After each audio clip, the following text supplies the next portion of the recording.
Dear students, आप सभी का हमारे यूट्यूब चैनल में स्वागत है। 12th क्लास की ज्योग्राफी के अंतर्गत आज हम लोग चैप्टर 1 जिसका नाम है मानव भूगोल की प्रकृति एवं विषय क्षेत्र के सभी लघु उत्तरीय एवं दीर्घ उत्तरीय प्रश्न करने वाले हैं। इस सीरीज में केवल वही प्रश्नों को शामिल किया गया है जो एग्जाम में पूछे गए हैं या आगे पूछे जाने की संभावना है। वीडियो के डिस्क्रिप्शन बॉक्स में इस चैप्टर से रिलेटेड जितने भी MCQ या ऑब्जेक्टिव टाइप्स क्वेश्चंस है उनका लिंक डाल दिया गया है, तो सबसे पहले आप उन्हें जाकर देख लें। अगर वीडियो पसंद आए तो वीडियो को लाइक, कमेंट और शेयर करना नहीं भूलें। तो आइए देखते हैं कि किन किन प्रश्नों को लिया गया है। ऐसे प्रश्नों को अच्छी तरह से जानने एवं समझने के लिए आपके पास दो ऑप्शंस हैं। पहला, या तो इनका आप अच्छी तरह से नोट्स बना लीजिए, दूसरा या इनको बार बार देखिए। तो इस तरह का वीडियो हम लाए या नहीं, आपकी राय जानना चाहता हूं, तो कमेंट बॉक्स में ज़रूर बताएं।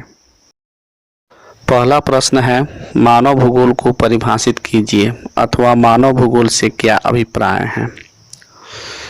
कई एग्जामों में पूछा गया यह प्रश्न है। इसका उत्तर हम लोग ऐसे लिख सकते हैं। मानव भूगोल के जनक जर्मन भूगोलवेत्ता फ्रेडरिक डैटजेल के अनुसार मानव भूगोल मानव समाज तथा धरातल के बीच संबंधों का संश्लेषित अध्ययन है। इसके अलावा कई विद्वानों ने मानव भूगोल का निम्नलिखित परिभाषा दिए हैं। कुमारी एलन सैंपल के अनुसार मानव भूगोल क्रियाशील मानव तथा अस्थायी पृथ्वी के परिवर्तनशील संबंधों का अध्ययन है। विडाल डी ला ब्लास के शब्दों में, मानव भूगोल पृथ्वी और मानव के पारस्परिक संबंधों का अध्ययन है।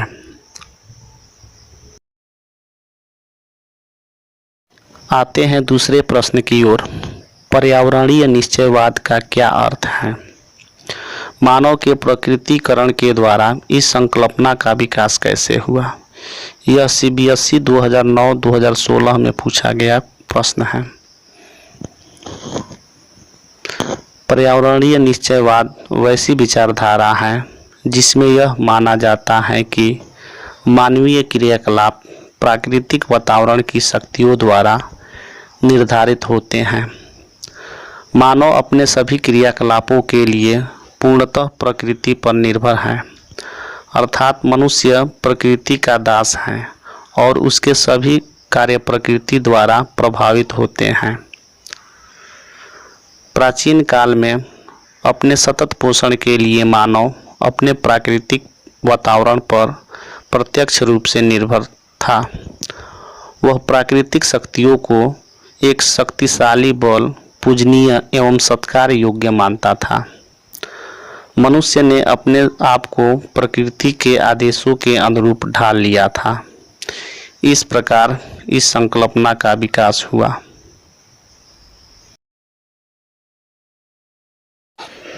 तीसरा प्रश्न, मानव भूगोल की विषय वस्तु एवं क्षेत्र का वर्णन कीजिए।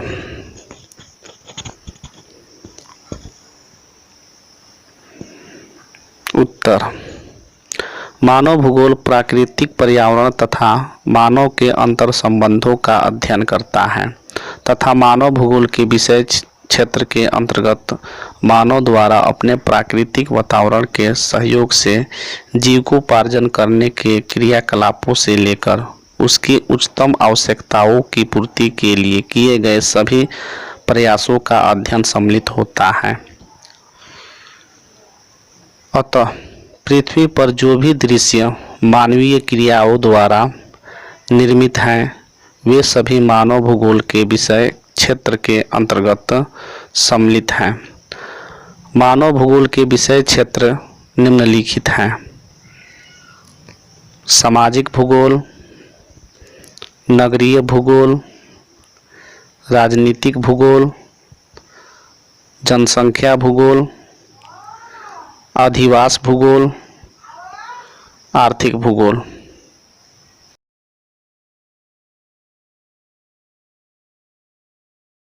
चौथा प्रश्न है, मानव भूगोल के अध्ययन में संभववाद विचारधारा क्या है? इस विचारधारा के दो मुख्य लक्षणों का वर्णन करें। यह प्रश्न CBSE 2014 में पूछा गया है। इसका उत्तर है संभववाद की विचारधारा का सर्वप्रथम प्रतिपादन फ्रांसीसी इतिहासकार लुसियन फैब्रे ने सन 1925 में किया।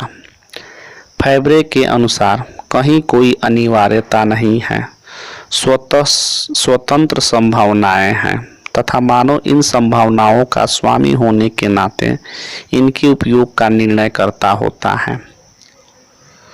अर्थात किसी प्रदेश या भूखंड के प्राकृतिक वातावरण में मानव के लिए कई प्रकार की संभावनाएं छिपी हुई हैं। मानव अपनी बुद्धि तथा चातुर्य से सर्वोत्तम संभावनाओं का चुनाव कर लेता है। इस प्रकार प्रकृति की सत्ता सर्वशक्तिमान नहीं रह जाती है और मानवीय छांट या चयन को महत्व प्रदान किया जाता है। ब्लास, ब्रून्स, डिमांजिया जैसे फ्रांसीसी भूगोलवेताओं एवं ईसा बोमेन तथा कार्लो सावर जैसे अमेरिकन विद्वानों ने इस विचारधारा को विकसित किया। पांचवा प्रश्न है निश्चयवाद एवं संभववाद में अंतर स्पष्ट करें। राजस्थान बोर्ड 2014 में पूछा गया प्रश्न। उत्तर मानव भूगोल के निश्चयवाद एवं संभववाद में निम्नलिखित अंतर हैं। पहला, निश्चयवाद विचारधारा के अनुसार मनुष्य के प्रत्येक क्रियाकलाप को पर्यावरण द्वारा नियंत्रित माना जाता है, जबकि संभववाद विचारधारा के अनुसार मनुष्य अपने पर्यावरण में परिवर्तन करने में समर्थ है। दूसरा, नियतिवादी सामान्यतः मानव को एक निष्क्रिय कारक समझते हैं जो पर्यावरणीय कारकों से प्रभावित होता है, जबकि संभावनावाद प्रकृति की तुलना में मनुष्य को महत्वपूर्ण स्थान देता है और उसे सक्रिय शक्ति के रूप में देखता है। तीसरा, निश्चयवाद विचारधारा के समर्थक विद्वान मुख्यतः कुमारी, Ellen Semple, Ratzel, Ritter, Humboldt, Kant आदि विद्वान थे, जबकि संभववाद विचारधारा को Lucien Febvre, Vidal de la Blache ने व्यवस्थित तरीके से प्रचार प्रसार किया। चौथा, निश्चयवाद विचारधारा को मानने वाले मानव के आचरण, निर्णय क्षमता, कार्यकुशलता तथा जीवन पद्धति आदि को भी पर्यावरण के भौतिक कारकों द्वारा प्रभावित मानते हैं, जबकि संभववाद के अनुसार निश्चयवाद का यह सिद्धांत है कि मनुष्य प्रकृति का दास है, अस्वीकृत कर दिया गया। पांचवा, निश्चयवाद विचारधारा के अनुसार प्राकृतिक पर्यावरण सर्वप्रमुख है जो मानव के सारे क्रियाकलापों को नियंत्रित करता है, जबकि संभववाद विचारधारा कहता है कि मनुष्य प्रकृति के तत्वों को अपने लाभ के लिए चुनने के लिए स्वतंत्र होता है। अतः पर्यावरण के अपेक्षा मनुष्य को महत्वपूर्ण स्थान दिया गया है।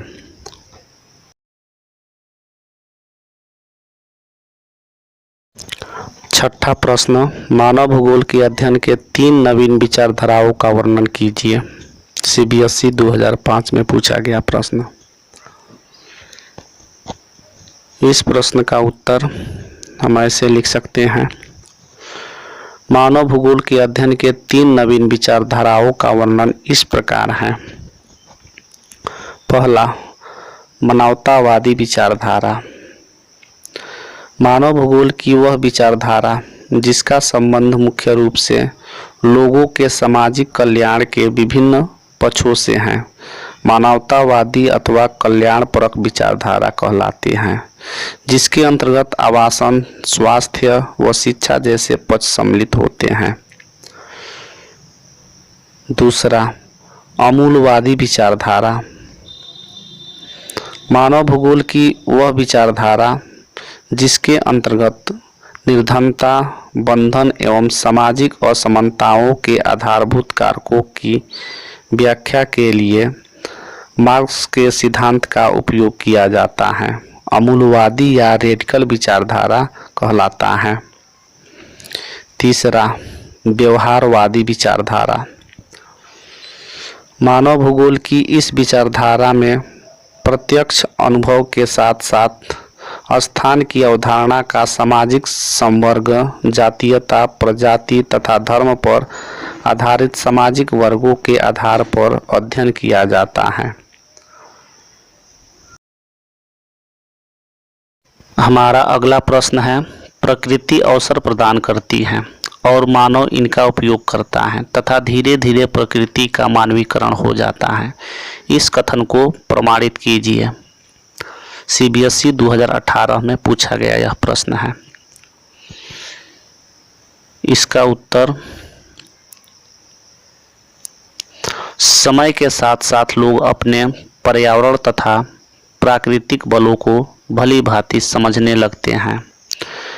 वे अधिक सक्षम प्रौद्योगिकी का विकास कर अपना सामाजिक व सांस्कृतिक विकास भी करते हैं। आधुनिक मानव इसी सक्षम प्रौद्योगिकी के बल पर पर्यावरण से विभिन्न संसाधनों का मनमाने ढंग से उपयोग करता है तथा संसाधनों के उपयोग में प्रौद्योगिकी ने ही अपने संभावनाओं को जन्म दिया है। मानव भूपटल के अधिकांश भागों पर सांस्कृतिक दृश्यों का निर्माण कर वहां अपनी छाप छोड़ता चला जाता है। इस प्रकार प्रकृति पर मानवीय प्रयासों की छाप पड़ने से धीरे धीरे प्रकृति का मानवीकरण हो जाता है। 8वां प्रश्न, मानव भूगोल किस प्रकार अन्य सामाजिक विज्ञानों से संबंधित है? इसका उत्तर हम कुछ इस प्रकार से दे सकते हैं। मानव भूगोल के अंतर्गत भूपटल के विभिन्न भागों में प्राकृतिक वातावरण के संदर्भ में मानवीय क्रियाकलापों के अध्ययन को प्रधानता प्रदान की जाती है, जो कि मानवीय समाज की एक महत्वपूर्ण इकाई है। अतः मानव भूगोल का उन सभी सामाजिक विज्ञानों से स्वतः संबंध स्थापित हो जाता है जो अपने अध्ययनों में मानवीय क्रियाकलापों के अध्ययनों को प्रमुखता से सम्मिलित करते हैं।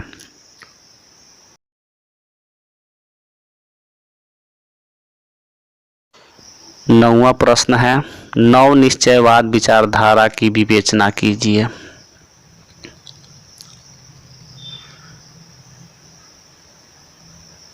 इसका उत्तर है,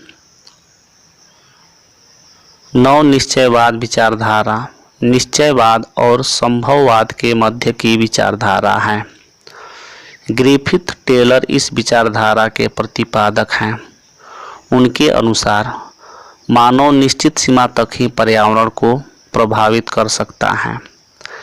इसी प्रकार पर्यावरण मानव की बुद्धि व कुशलता को प्रभावित करने में एक सीमा तक सक्षम होता है। टेलर के अनुसार मानव एक महानगर के चौराहे पर खड़ा ट्रैफिक का एक सिपाही है, जो ट्रैफिक की प्रक्रिया की गति को मंद या तीव्र कर सकता है, किंतु उसकी दिशा में परिवर्तन नहीं कर सकता है। इसलिए ग्रिफिथ टेलर ने निश्चयवाद का संशोधन करके उसे रुको और जाओ निश्चयवाद के रूप में नव निश्चयवाद का स्वरूप प्रदान किया। 10वां प्रश्न है, मानव भूगोल क्रियाशील मानव एवं अस्थिर पृथ्वी के बीच परिवर्तनशील संबंधों का अध्ययन है। व्याख्या कीजिए। लॉन्ग क्वेश्चंस है। इस प्रश्न का उत्तर हम इस प्रकार से दे सकते हैं एक विषय के रूप में भूगोल का महत्वपूर्ण संबंध पृथ्वी को मानव के निवास गृह के रूप में समझना है। साथ ही भूगोल में उन सभी तथ्यों का अध्ययन करना है जिन्होंने मानवीय समुदाय का पोषण किया है।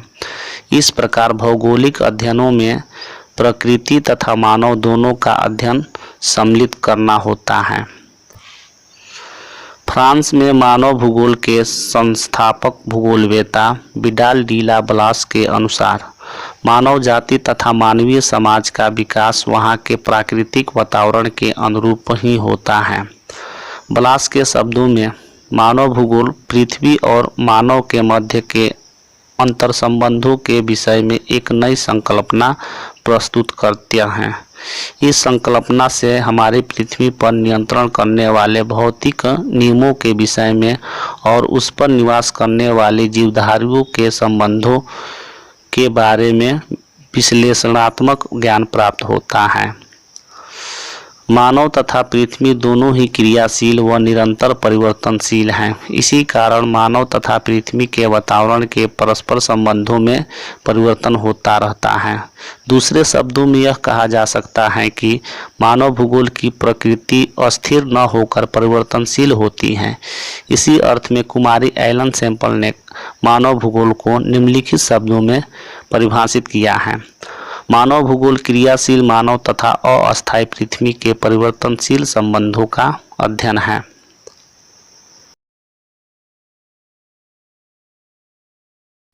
11वां प्रश्न है, मानव भूगोल के विषय क्षेत्र का वर्णन कीजिए। अथवा फिंच और ट्रिवार्था के द्वारा मानव भूगोल की विषय वस्तु को किन दो भागों में बांटा गया है।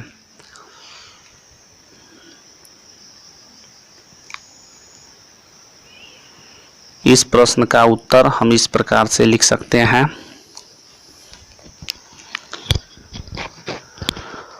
मानव भूगोल की प्रकृति। मानव भूगोल की प्रकृति का उद्देश्य पृथ्वी पर विभिन्नताओं के बीच रहने वाले मानव जीवन को समझना है। पृथ्वी के विभिन्न प्रदेशों में निवासियों के रंग, रूप, कार्यात्मक क्षमता, आजीविका का साधन, रीति रिवाज, संस्कृति आदि में बहुत अंतर मिलते हैं। ये अंतर भौगोलिक वातावरण के कारण मिलते हैं। मानव और भौतिक वातावरण का संबंध सांस्कृतिक वातावरण को जन्म देता है। फिंच और ट्रिवार्था ने मानव भूगोल की विषय वस्तु को मुख्यतः दो भागों में बांटा है। पहला, भौतिक या प्राकृतिक पर्यावरण। दूसरा, सांस्कृतिक या मानव निर्मित पर्यावरण। मानव भूगोल का उद्देश्य एवं प्रकृति के संबंध में प्रोफेसर ब्लॉस का कहना है कि पृथ्वी पर मनुष्य का प्रभाव और उसके व्यवसायों का अध्ययन ही मानव भूगोल है। मानव भूगोल संसाधनों के उपयोग द्वारा व्यवसायों की आर्थिक संरचना, उद्योगों, परिवहन, संचार साधन तथा मानवीय बस्तियों के वितरण का अध्ययन करता है। मानव भूगोल का अध्ययन मानवीय पारिस्थितिकी का व्यापक अध्ययन है। इसी प्रकार मानव भूगोल में सांस्कृतिक वातावरण की शक्तियों का भी अध्ययन किया जाता है। अगला पॉइंट हम दे सकते हैं, मानव भूगोल का अध्ययन क्षेत्र। मानव भूगोल का अध्ययन क्षेत्र बहुत व्यापक है, परंतु कई विद्वानों के विचारों में मतभेद हैं। मानव भूगोल को विज्ञान की भूमि विज्ञान, अंतर संबंधों का विज्ञान तथा प्रादेशिक अध्ययन का विज्ञान भी कहा जाता है। वास्तव में भौगोलिक परिस्थितियों और मनुष्यों के कार्यों के संबंधों का वितरण ही मानव भूगोल की विषय सामग्री है। मानव भूगोल के अध्ययन क्षेत्र के 5 प्रमुख अंग निम्नांकित हैं। पहला, किसी प्रदेश की जनसंख्या और उसकी क्षमता। दूसरा, उस प्रदेश के प्राकृतिक संसाधन। तीसरा, उस प्रदेश का सांस्कृतिक प्रतिरूप। चौथा, मानव वातावरण का समायोजन का रूप। 5वां, समय के साथ साथ कालिक विकास।